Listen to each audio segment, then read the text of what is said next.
السلام علیکم ملګرو. دا په یو ګاډي کې خر پروت دی. خر خدا زخم ارمان لیټ ته نه ښکاري، ماته خو لکه ماته ښکا اوس د حمله مکمل زخم ده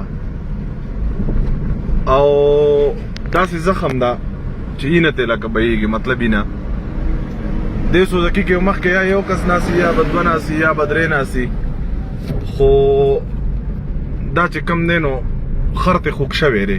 زه یې وردومه حساب کې به وردومه کار ځای مې وردول، خو دا امان دی چې دا خر هغه زخم ښکارېدی نو شپه د لږ لږ خو دا وردومه چې کم سے کم را باسي او دا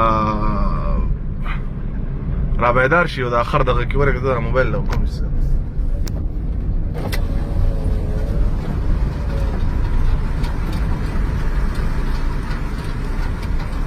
دا اوس دنه د مخ کې کوم څه استاد دا خر ټول خوږ شوی دی، دا خر ټول خوږ شوی دی. سیټ ته ورده که دا دغه که که نه ورده که ومردو ګورم ای که نه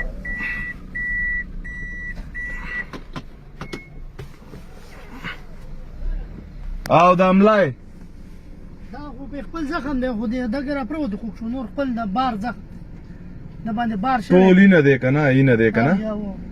کم ځای څنګه حال دی؟ خیر دی؟ برابر دی؟ کم ځای؟ دغه د میرآباد ارچن مندړي یم. دا خر دا خو دا زخم دی، دا وړی چېرته؟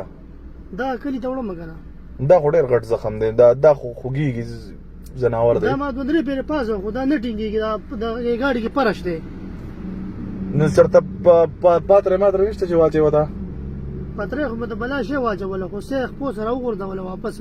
یاره که بلکڼ کې د دنیا ځایانو کې بلکڼ کې شته دی پاتره پرتې دي واچوه ته ښه واښه پراته دي. ځناور دی دې به الله زموږ نه تپوس کوي. بالکل چې اوبه د باندې وڅکم عزتمن شي، روټۍ مهرباني قدرمن شي، مهرباني.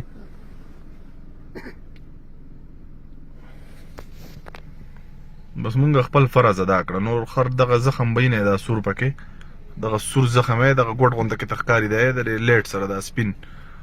خو بس الله دې په مونږ باندې خپل رحم وکړي، نو چې مونږ به ځناورو رحم نه کوو نو ګلی به خامخا راورېږي، زلزله به خامخا راځي. ښه، سلام علیکم.